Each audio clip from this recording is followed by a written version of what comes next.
An epic match is about to begin. Against the backdrop of history, an intense battle of wits. They're intellectuals in their own rights. And when this is over, the fight for the state's highest office won't be the same.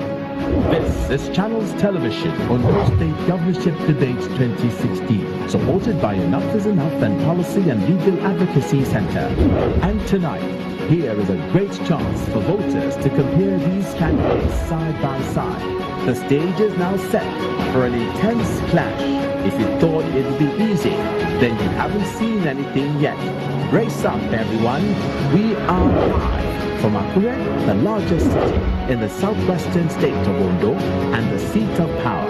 Ladies and gentlemen, welcome to the Ondo State Governorship Debate 2016. Moderating, Agunloye.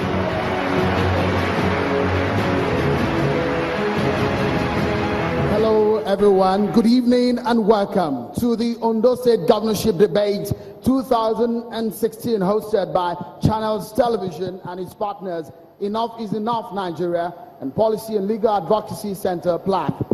We are live from the ancient city of Akure, the capital of Ondo State, as it's just few days to election day and the people of the state will decide who will be their next governor. History beckons, and the destinies of millions of citizens who will vote just in those ballots. The next occupant of the #1 office in the state will be faced with huge responsibilities of improving the economy of the state, infrastructure development, job creation, and tapping into the numerous natural resources which make Ondo State one of the richest in the country in terms of natural endowment. So tonight, we will be asking the critical questions, and the stage is now very set for the world to know the sort of promises which lies ahead of the great people of Ondo State. Once again, welcome everyone. I'm Agunloye, and tonight I will be moderating this debate. The candidates will take to the stage in a matter of minutes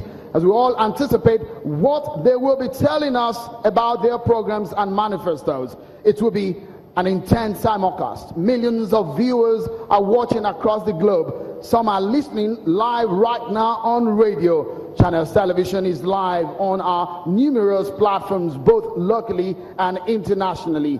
Numerous media organizations locally are hooked onto these live telecasts. We're live right now on our website. It is at channelstv.com, and on the go, it is m.channelstv.com. You can also go to Facebook on our Facebook page, and you can watch, comment, and participate in a community of online viewers on Facebook Live. On Twitter, yes, you can participate at Channels TV, and the hashtag is #OndoDecides. As we strive for engagement on democratic values and citizen participation in governance, we at Channels Television are collaborating with organizations who share our values. One of the reasons we are partnering in this debate with Enough is Enough and Policy and Legal Advocacy Center PLAC. Please welcome everyone on the stage, the Executive Director of Enough is Enough, Yemi Adamolekun.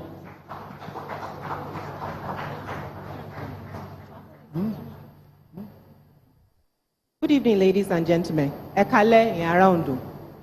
A debate doesn't determine the winner of an election. This is common criticism we get from Nigerians who don't understand the emphasis we place on debates. It's also a common excuse for candidates who don't want to participate.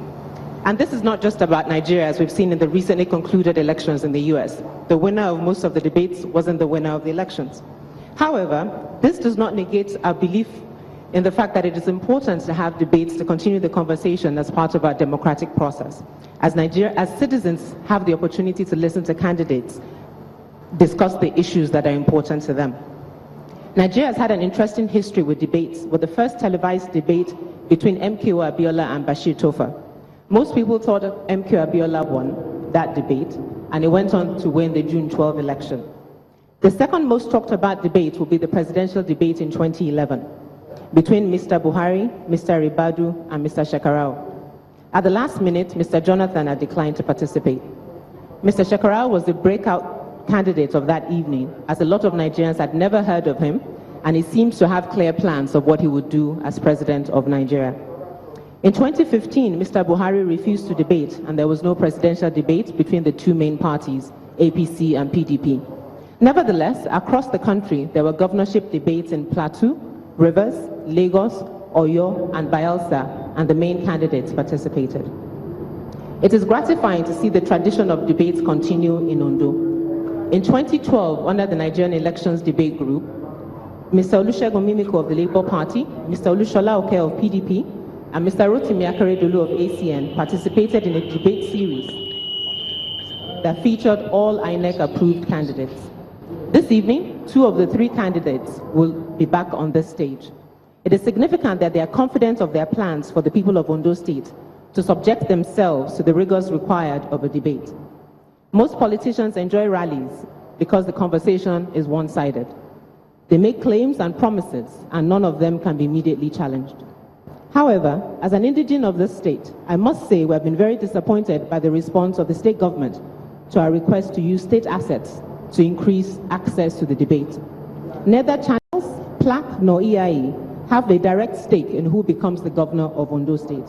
Our indirect stake, as it is with all Nigerians, is that we want a state that works for its citizens. As such, we are not involved in the politics that have embroiled the political parties, especially PDP, which is still in court. INEC has stated that Mr. Ibrahim is the PDP candidate for the elections on Saturday, unless overturned by the Supreme Court this week. We cannot be held responsible for that decision. We can only abide by it. We were denied the use of the dome. In addition, OSRC and Orange FM declined airing the debate. These are state assets and not the personal property of any individual. Therefore, it shouldn't matter who isn't on the stage. Ondo people should have the opportunity to freely listen to the people offering their services as the next governor of the state.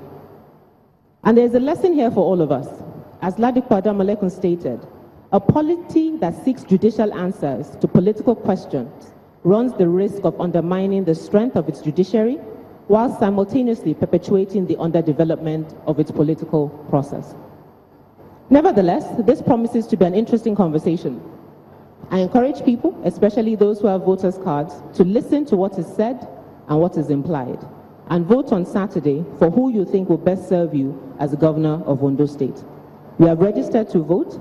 This provides an opportunity to select your candidate wisely. Vote on Saturday, November 26th, and protect your vote on election day by making sure that your vote is counted. And then protect it in the 4 years in between now and 2012, by holding the next governor of Ondo State accountable, i.e. register, select, vote, and protect your vote. Thank you very much. Ekale Edekabo.